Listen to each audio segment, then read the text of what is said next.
Hello, everyone. Greetings. Good to see you all. Uh, Good to see so many people that have tuned in today. Thank you very much indeed.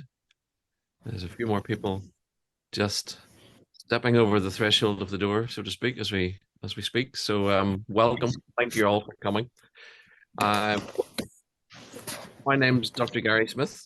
For those of you that don't know me, I'm the president of the Faculty of Homeopathy, and it's my pleasure and honor once again to welcome you all. It's good to see everyone, both from here in the UK and Greece and lots of different countries. Some of you will know I've just returned this week from Greece, where I was visiting the friends there at the 19th Pan-Hellenic Congress of Homeopathic Medicine in Athens, and it was wonderful to see quite a few of you face to face and be able to shake your hand after a long time, and some of you to shake your hand for the first time. But we're back to online again today. But however, thank you very much for tuning in. This event is being recorded, and the recording, as usual, will be made available afterwards. So thank you if you're watching that, and thank you for tuning in today. This is the latest installment. I think it's episode 12 of this series of working with what works in homeopathy. And for those of you that's been attending regularly, you will know it's a collaboration between the Faculty of Homeopathy and Vithoulkas Compass. And once again, I'd like to say how pleased I am to be collaborating in this way and providing these sessions such as this. So thank you once again to our friends at Vithoulkas Compass for their support of the Faculty of Homeopathy. As you all know, our speaker today is our good friend Andrew Ward. And Gary, we cannot hear you. Thank you for letting me know. I think I was muted by a higher authority, shall we speak? Shall we say the host of the meeting, I think, muted me. So yeah, I'm back online again now. Sorry about that. Andrew Ward is, I'll repeat that again, as our speaker. He doesn't need any introduction, but I do want to just say he's very, very well known, and he is he's been very busy over his a lifetime in both homeopathic education and homeopathic practice. And he will be speaking today on his subject. He will be presenting a case of chronic depression, acute.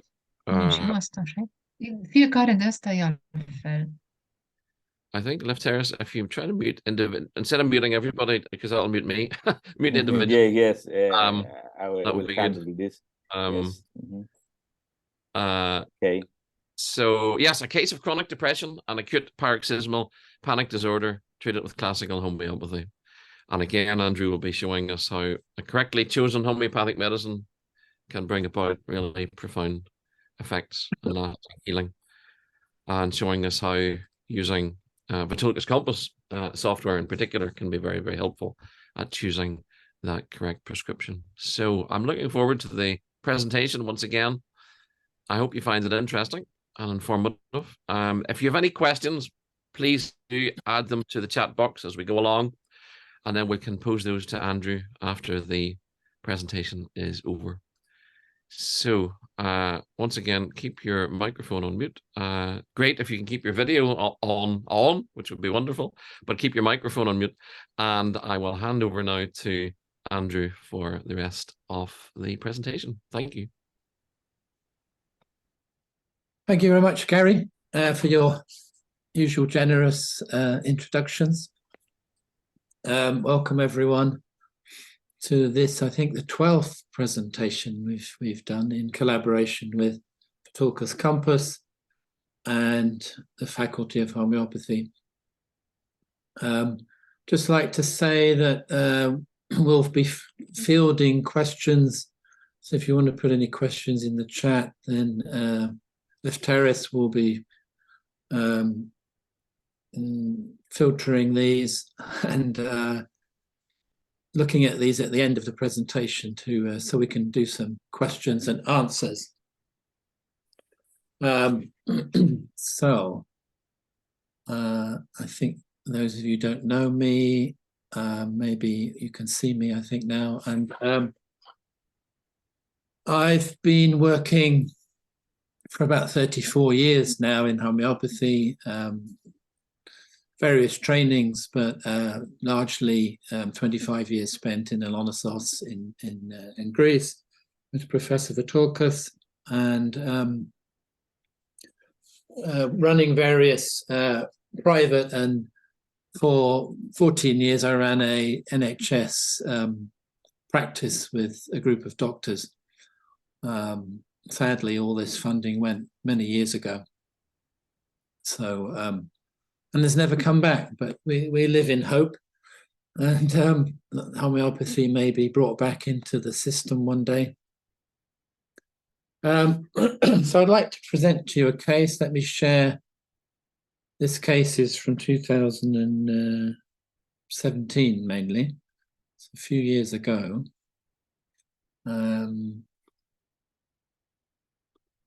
I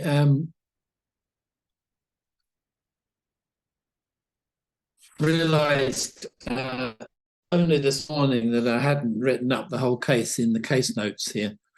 So I was frantically writing all this today with various interruptions. So it's nearly done, but it's mainly some things at the end that I haven't managed to write up, but the most of the case is here so that you can read it, which helps. I'm very proud of this case because it was a very difficult case with severe panic and disorder and depression, and a very what would be termed a one-sided case. So everything in the mental emotional sphere, and it's a very, very interesting case to show the way we have to use layers in these cases. So it's rare that we'll find a case now that where one remedy will do. In some areas of the world now, I think maybe this is still the case, but generally here in the West, we see that we need several remedies to enact a cure of somebody. Several correct remedies given in the right order. So this is a more difficult way of practicing because we have to do a lot of waiting and being patient, not being too impatient to keep giving remedies, so that we can really see the case unfolding before us so that we can be sure of our prescription, of the next prescription, which is key in these sorts of cases. So to start, this was a 53-year-old female presented right at the end of 2016, in November, I think it was, with severe panic disorder and a feeling of terror. And tremendous irresolution. So this term, for those of you who don't know it, meaning inability to decide, not having the resolve of our convictions. So it means unable to make even the slightest decisions. So she was suffering with this for many years. She said, I feel frozen.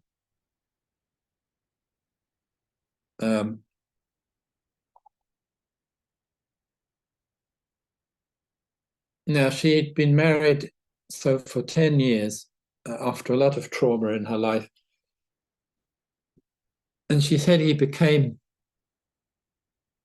become my carer rather than my husband. I need his support. I have a fear of committing to the future. I never complete things, only ideas, too scared. Had a job as an NHS manager. Left the job to become self-employed, but failed and went back to the job. I like big organizations for the feeling of support they give me, like a family.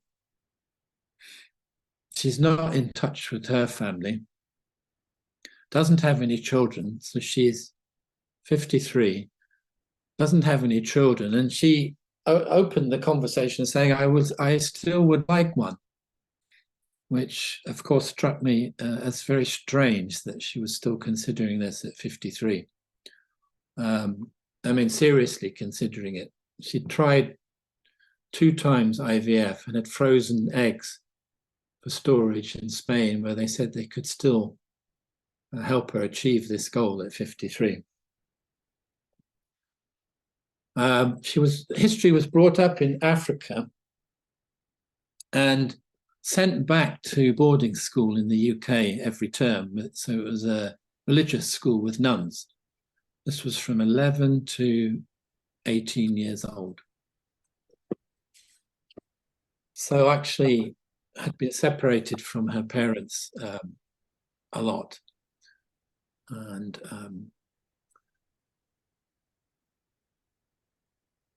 first noticed problems at university when she needed to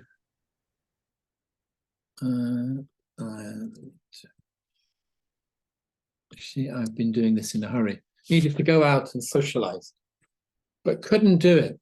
Felt unable to socialize with people, big lack of confidence. So this first started coming up as an issue at around 18, 19. Remembers being left at school by her mother, who would never even say goodbye. She'd drop her off and go. She's very forgetful, had a history of ear infections with tonsillitis, leading to many courses. I've put curses there, it's probably also a curse. Many courses of antibiotics. And from 6 to 11 years old, bronchitis as well, with many antibiotics. So a lot of suppression in her case as a child. One ovary was removed because of a cyst. I asked fears and she said life, everything. She's fearful and terrified of doing. So basically living in a very fearful state with her husband, who looks after her a bit like a child, really. So she totally depends on him. History of mumps and chickenpox at 12 years old. Glandular fever leading to chronic fatigue syndrome at 43. So that was only 10 years ago. Fever history 6 years ago with a flu. That was the last time she had a high fever. So again, this gives us, if you've been following my presentations, you'll know that this is according to the levels of health theory, that model. 6 years is too long really to be not having a high fever with such a chronic condition, deep set chronic mental condition. It's not a good sign. So somebody is drawing on our thing here.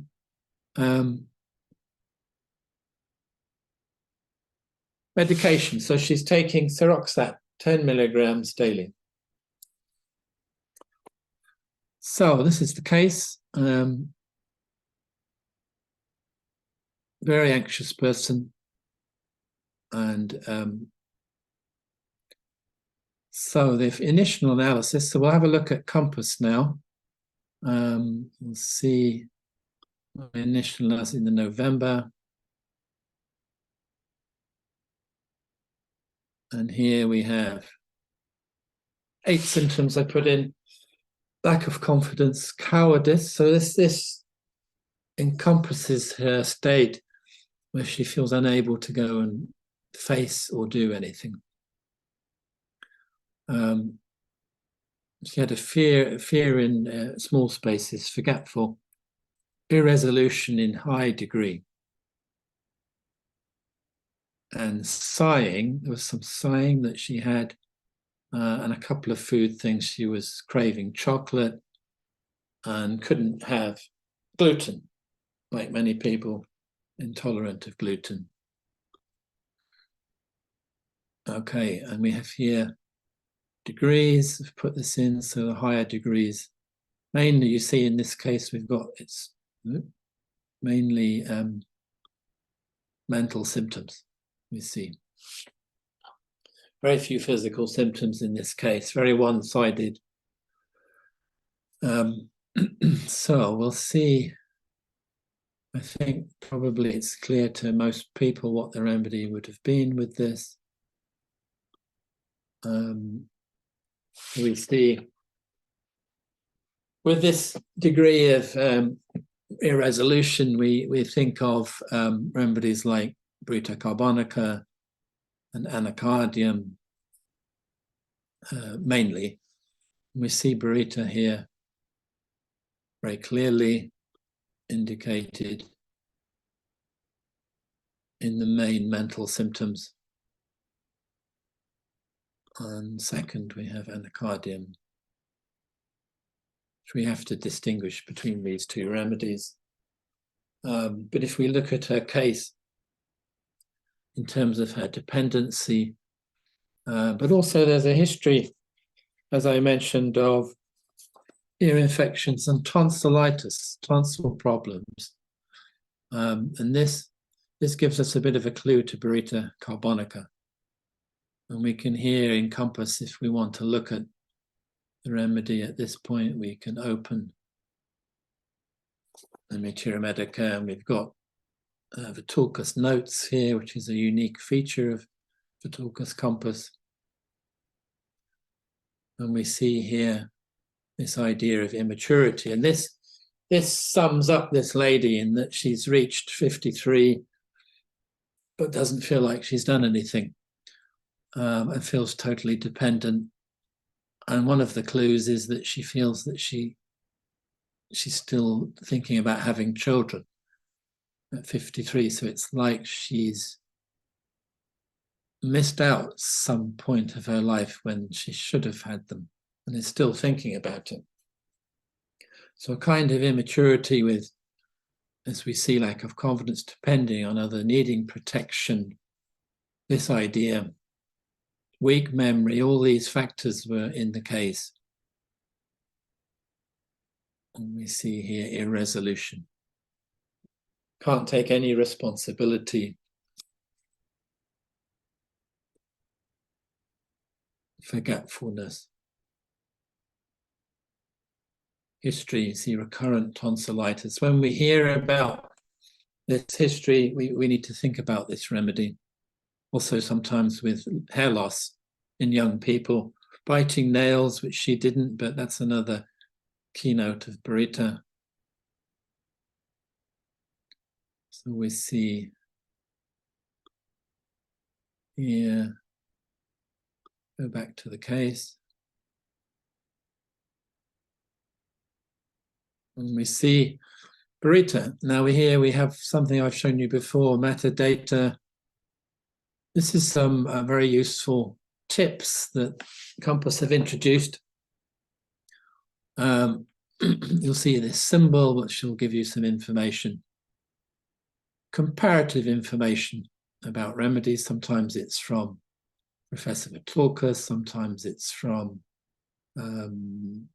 people like Farrington,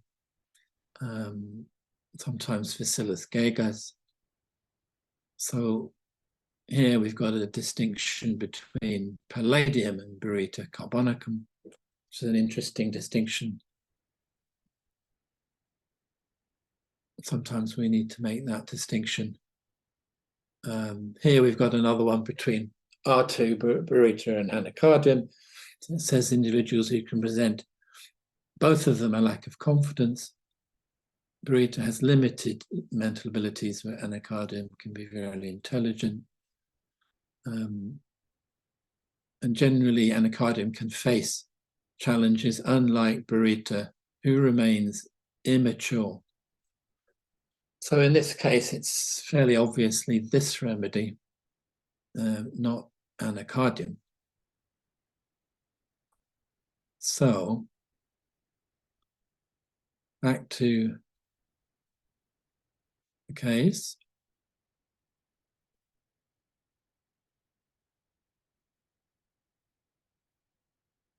Yes, so Vithoulkas, I gave 1M and 10M as a split dose, so 1M in the morning, 10M in the afternoon.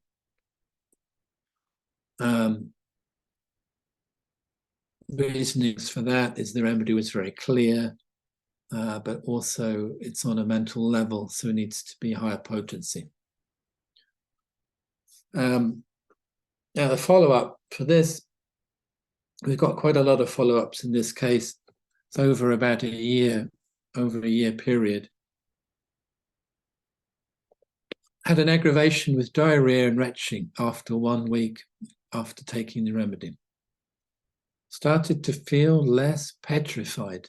Petrified is a good term. Petrified means being turned into stone. So it's usually a term linked to fright and fear, where people become frozen. She described this feeling. Petrified means like stuck in a situation. So less petrified, weeping for some days. Oops, what's happened? Let me. What's happened?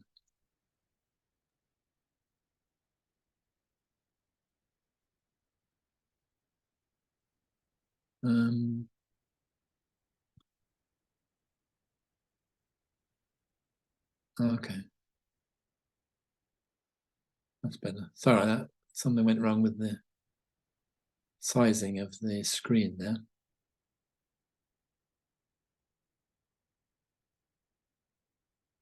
Yeah. So after the helpless weeping for some days, I had a realization after the remedy, what have I been doing all these years? Just waiting. Too afraid to act in my life. Generally feeling better and lighter, still thinking about having a child. How can I do this? She's reduced the Seroxat by 50%. However, feeling a lot of grief about her past life, and weeping. Now was the interesting part of this, because she's starting to unfreeze, you see, with this remedy, and she started to have some flashbacks and feelings from the past in relation to her dormitory at the school, the nuns' religious school. And she remembers, she started to have memories of sleeping in a very cold corridor. It was a really quite Victorian type of place. She wasn't happy. So she started to go back to that time. And then she remembers suddenly an episode on the airplane, unbelievably, on the airplane coming back to the UK, to school, by one of the guardians that was looking after the group when she was 11. And this was a sexual abuse in the airplane by the guardian, which totally terrified her, and she told no one. And these memories started to come back. So I felt hopeless and afraid. So at this point, I waited. It's a good reaction, actually. This process has to be gone through. After a few more weeks, she came back to say, spontaneous weeping, sleeping for 9 hours. So her sleep wasn't very good before, but it's improved. Not feeling the panic anymore. So there's been an improvement. An observation I had, she often has this frown on her face, frowning, furrowed brow here. And then she describes the previous waves of panic, that she used to get these terrible waves of panic come over her constantly, which would start with dyspnea, lack of breath, frowning, weeping, nausea, constriction in the throat, and a rushing sound. And this would terrify her. So this was something that I witnessed in the consultation room, that when she was talking, one of these panic states would come on. It would start with, she would suddenly start frowning. And then all the anxiety would come. She said as a teenager, she became very promiscuous, searching for love and acceptance, became clingy and dependent. I'm like a child who needs looking after. It's a very good way of putting it with burrito carbonicum. It's exactly how they feel. So at this stage, the prescription was wait again. A few more, 2 or 3 more weeks, she realizes that she's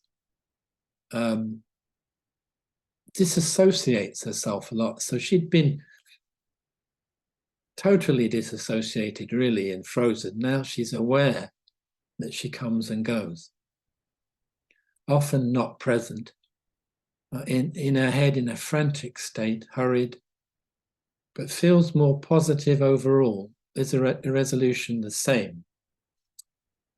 So again, we waited.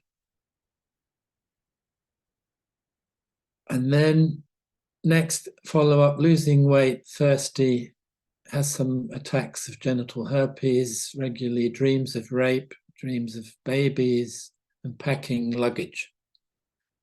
So again, wait, another month, no herpes for a while now. Fear has lessened, feeling very angry and cheated about her past, like she has been denied it. Has an acute sore throat. This is interesting. After 6, she has an acute sore throat, but no fever.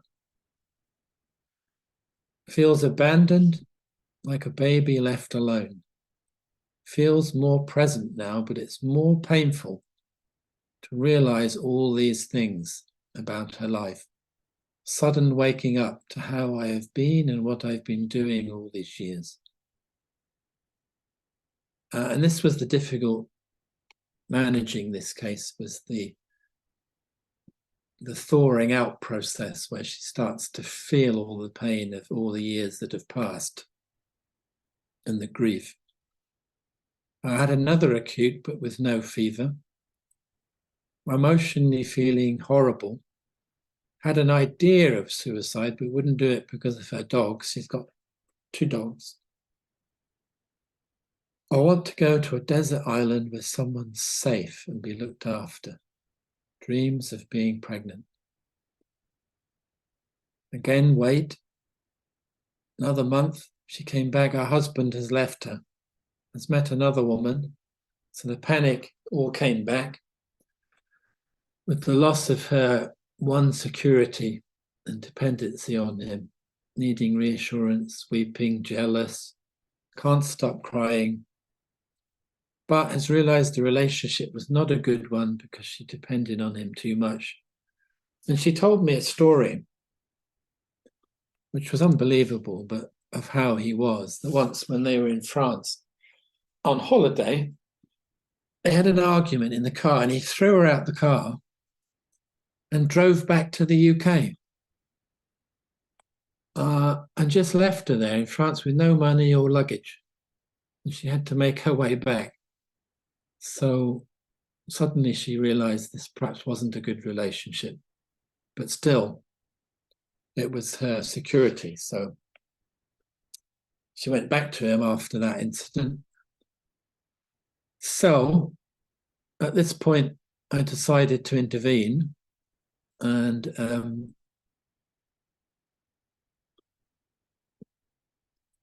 I go back?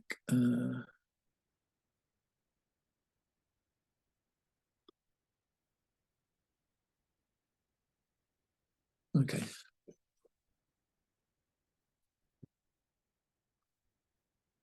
Yes, so here we're in January.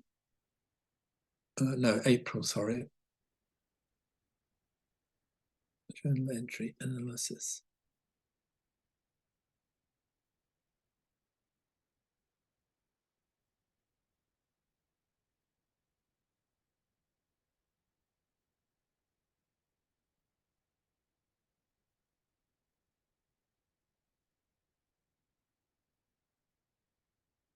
Yes, so the next analysis after this with I'm not sure this is the right rapidization actually. I just need, something's happened to this screen.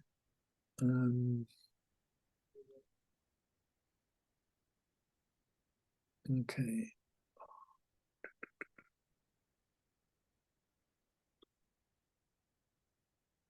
No.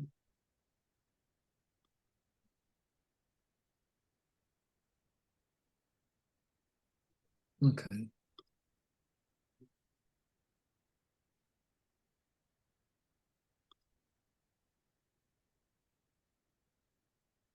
No results. Okay. Yeah, in this next rapidization,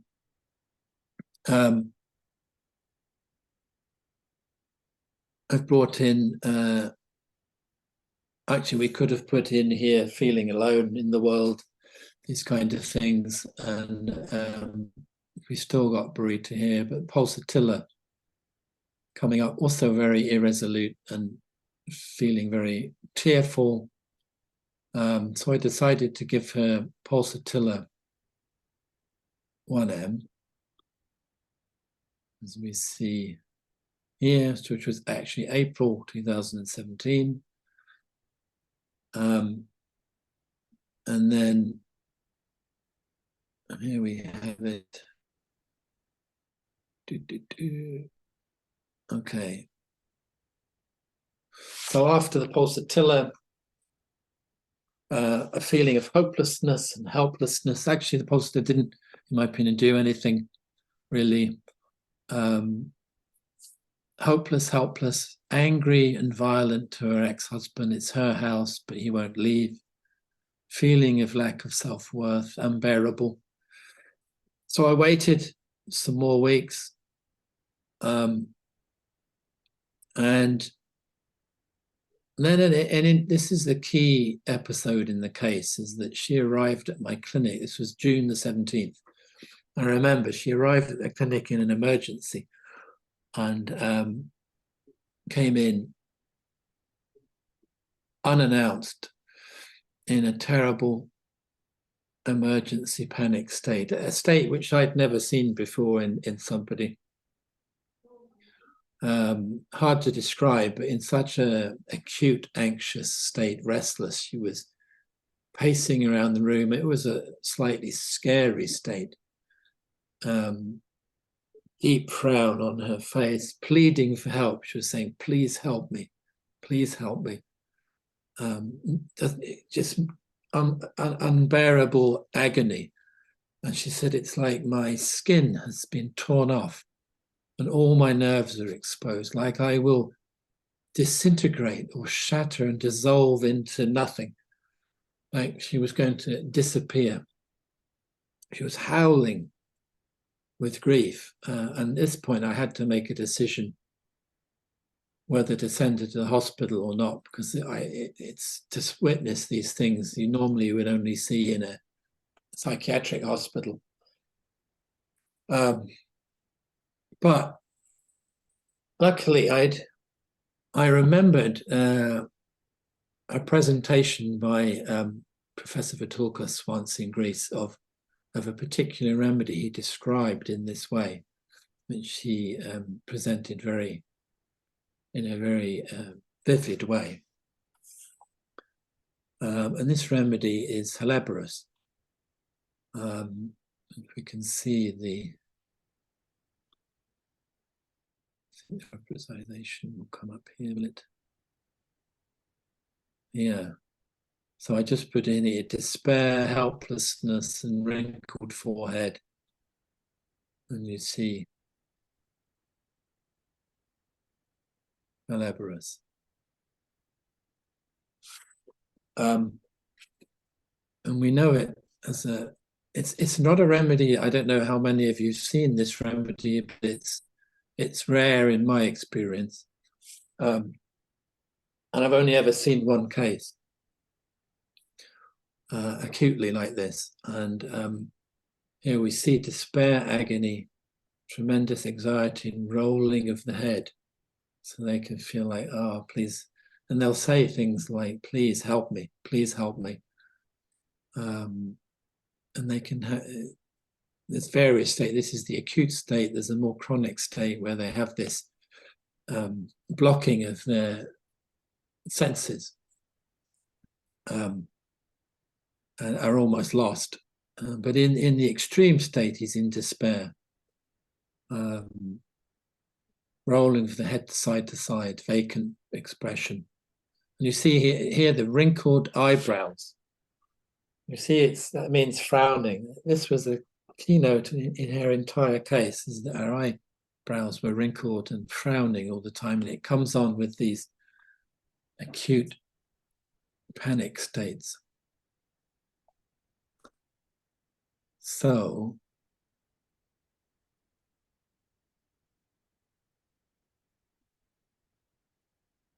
yeah, Lefteris.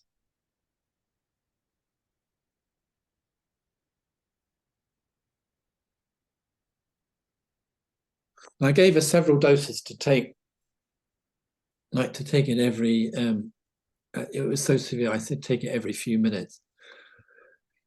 And she actually calmed down within 30 minutes and then eventually went home. So it was a remarkable change, very quick, in such an acute state. So I was terrified at that point that she might, I don't know what she would do, but it worked very quickly. And then she went home, she cried for hours, but felt calmer.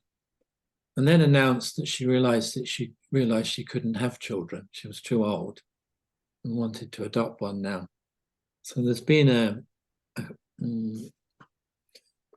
a growing up process that's going on here. So I said to wait at this point, the next appointment, feeling anxious about her ex-husband, still wants to have a child through adoption, hot flushes. Here we have another aspect of Lefteris, feeling people are talking to her but can't understand what they're saying. If you remember that Materia Medica, that they somehow can't understand what's being said. So I repeated the Lefteris, 1M, and then after some time she said, I still feel childlike, want to be held. I feel lost in the world, abandoned and forsaken, alone in the world, she said. With some brief thoughts about suicide, but they've gone now. And then a new symptom, which psoriasis patches started coming. And very itchy, and feeling very, very chilly with a terrible negative state of mind. So this was in the September. Here we have my reflectorization. Anxiety about the future, childish.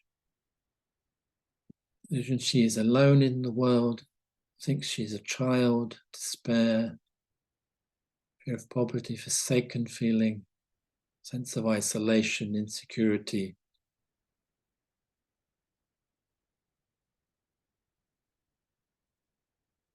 She'd also actually had a head injury at some point, so this was another thought that perhaps this was involved, especially if these suicidal thoughts had grown and continued, then it would have been something to take, but they went. So we would have been thinking maybe of Nat Solf at this point, flushes of heat, so we see the results. Yeah. Interesting remedy comes up, Serenum. Also a remedy that has this strong feeling of being forsaken, for which I'd given the pulsatilla, but it didn't do anything. And which I haven't put in here, but she'd had this new symptom, which is very important when a new symptom comes up, which was this itchy psoriasis that started.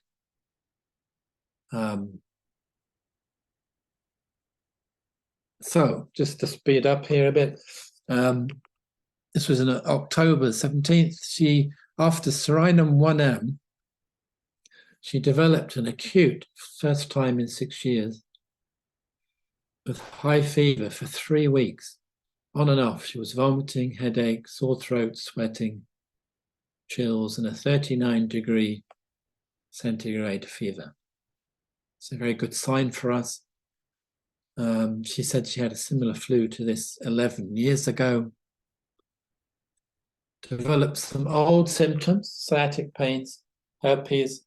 So again, we get this confirmation with the return of old symptoms from laws of cure,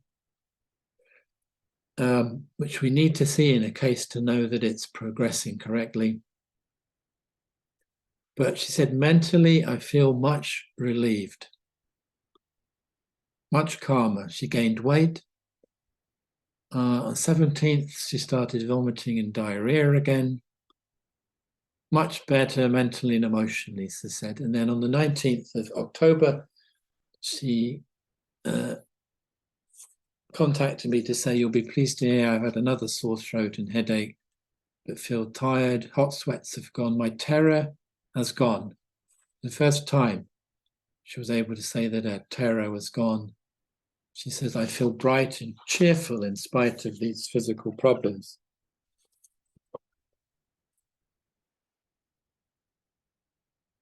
This is where I ran out of time writing this up, so I'll just talk about the rest. So then I had an email from her on the 3rd of November, and she said in the email she had the sore throat and gland problems had gone, no more sweating or headaches. I'm not so exhausted, but still tired and sleep deeply. Still have the itchy skin patches. Appetite is normal. I had one emotional crisis of feeling alone on a Wednesday night, but after that, it was gone. It was as if I was processing something and then let it go. So all is much better. Thank you. And then on the 26th of January 2018, I'd made another appointment for her just for a checkup. She cancelled it and said, I don't need the appointment. I'm doing so well, much less anxious, feel more centered and calm. And she stopped the Siroxab. And then she wrote, thanks for your help. In fact, I feel I am transformed. My energy is completely different. People comment on it. I feel so much better. And in March 2018, she actually, out the blue, sent me a small video clip. And she was on holiday in Cyprus on her own. For the first time in her life, she'd gone on holiday by herself. And she sent me this video from her balcony of the sea. So this was a very important case to show how correctly prescribed remedies can bring a patient back from the depths of despair to a normal functioning state of happiness. After childhood trauma, the patient had become frozen in time, unable to move forward with her life, becoming dependent on an emotionally abusive husband. After the correct first remedy, she became aware of the situation, which led into a painful state of realization. Then her support left her, throwing her into an acute state of anxiety and despair. A further remedy was required to bring her out of this. And then her underlying forsaken state could be addressed with the last prescription. As a result, her level of health improved, and she developed acutes with fever. This confirmed that her move from group 3 up to group 2, where she started to get quite frequent acute illnesses again that she had as a child, which was suppressed. So you see the development of a suppression of acute inflammations constantly as a child, then the loss of fever, then the mental, emotional trauma rather, and then that developed into a mental case, as we call it, mental health case. And as Hahnemann informs us in the organ, there are no such thing as mental diseases. They're just physical diseases that are suppressed. A controversial statement even these days. So cases get pushed into the mental level. They very rarely start there. So, yes, there was one other thing actually in the February, before the March, the February, she came to see me about her skin. I said, don't take anything. She said, all going well. She'd started a nutritional medicine course in London. So she was even developing a career. She sold her house, feeling happy and well. And then she sent me the link from being on holiday. Okay, so let me stop the share there.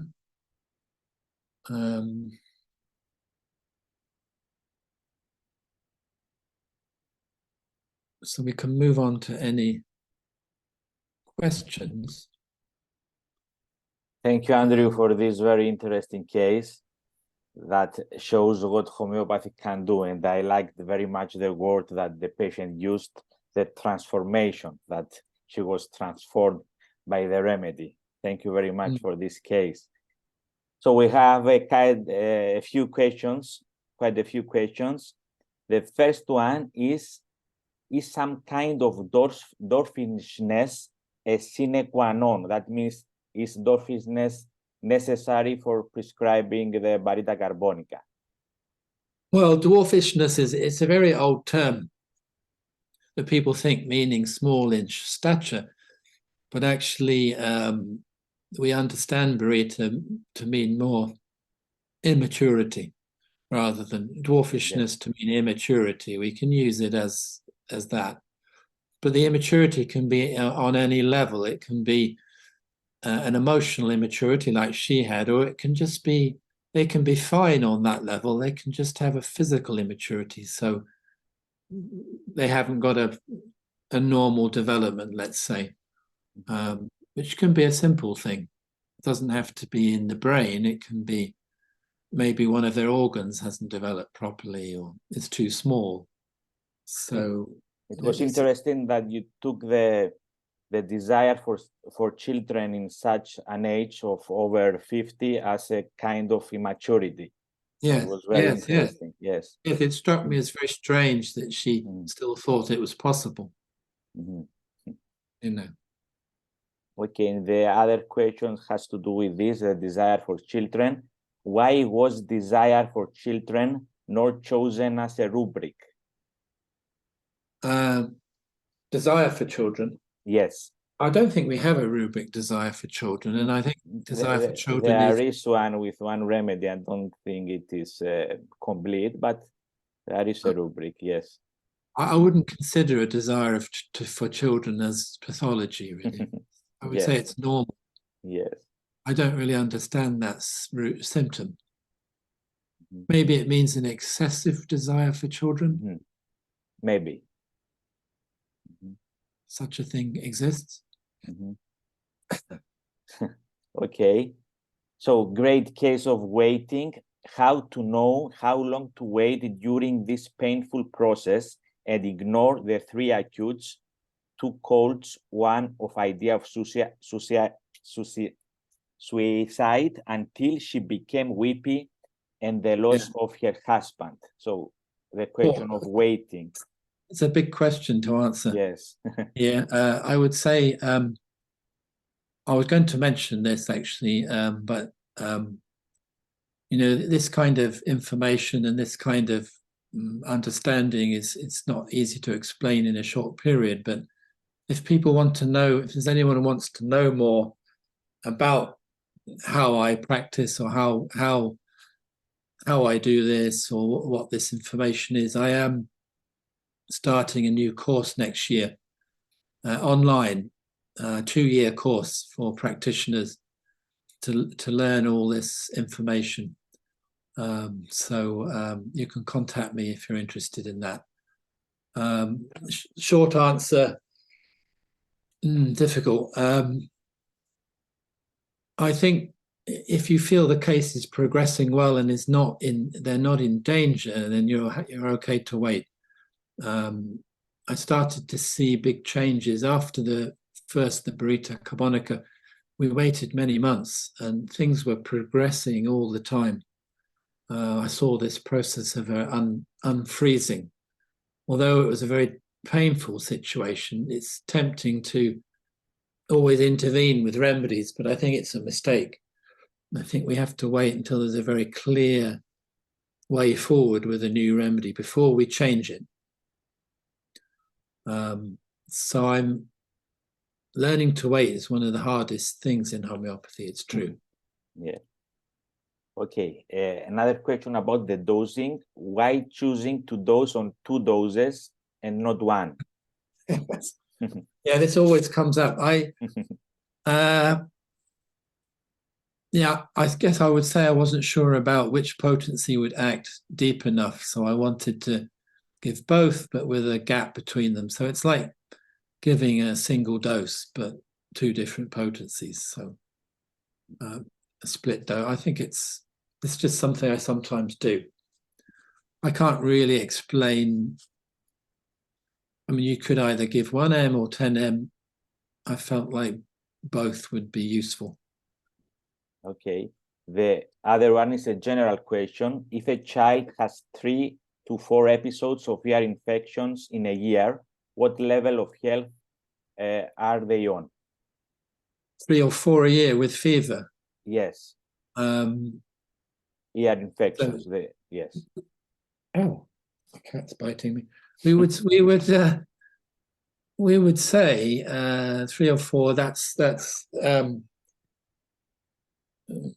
quite frequent. So probably they're going to be in about level 4.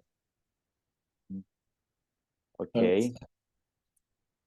Okay. Let's move to the other question. With return of old symptoms, do we always just let them move on, or there is a point in which they need a remedy? Well, I would say that it's dependent on how well the patient's doing generally with their main condition. If they're doing well, then you wait. If there is a clear new remedy appearing, then I think you can prescribe it. In this case, it was the acute state. That was interesting in that it came up, but it progressed the case. Sometimes you'll see an acute prescription will progress the general case, because Lefteris is a remedy for anxiety and depression and grief, and one of the clues is that she had this frowning, which is a key note of Lefteris, and she had this all the time. So it may be that Lefteris was definitely more than an acute for her. It progressed her case, and I think that's important, that we prescribe the right remedy at the right time, even if it's an acute. Because after all, an acute is part of the progress of a chronic case. Okay, the other question is about the potency. Again, what about CM and MM potency? Would they work deeper and quicker? Yeah, maybe.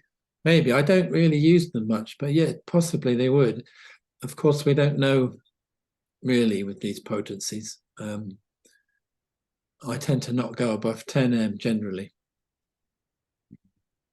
Okay, the other one is a praise how wonderful allopathy could not achieve such a result. True healing from within outwards has saved her sanity and physical health. Well done, Andrew. Thank God for homeopathy. Yes. The other question, could you please show in Vithoulkas Compass how you can select mental symptoms of Helleborus in the repertory? Okay. I'm already stop share. Screen share. Compass share. Okay. Something's happened to this screen a bit, but anyway. Try Control and 0. Control 0. Yes. Come on. Okay. Oh. Okay. Yes, what we can do if we close this. You can open the repertory, just the repertory. Yes. And put We'll select. yes. So you select the remedy, just type it, Lefteris. And then if you want, say, just the mind chat, I think the question was about mental symptoms. Yes, yes, yes. You select the mind chapter and then search.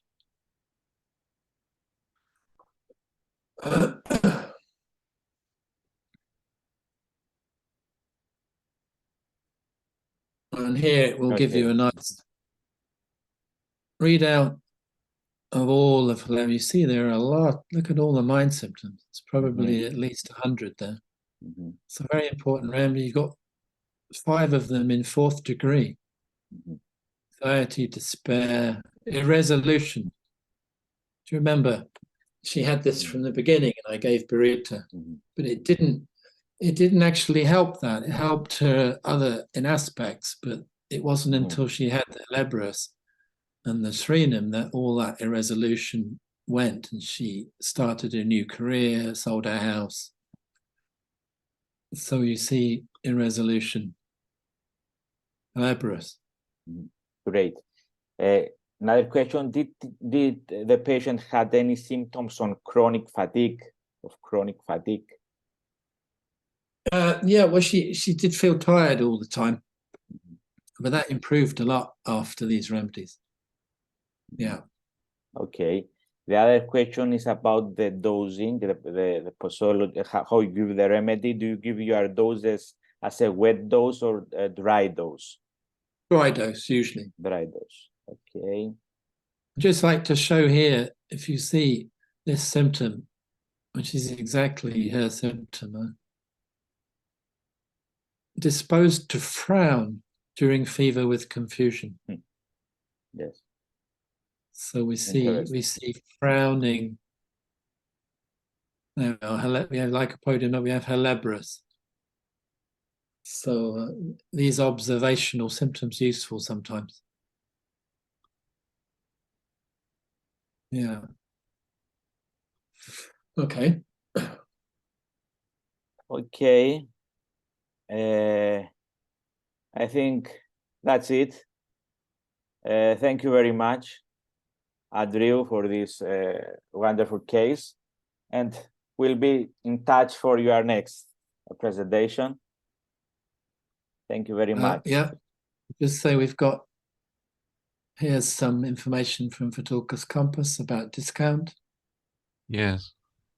Over to you, Gary. Thank you very much, Andrew.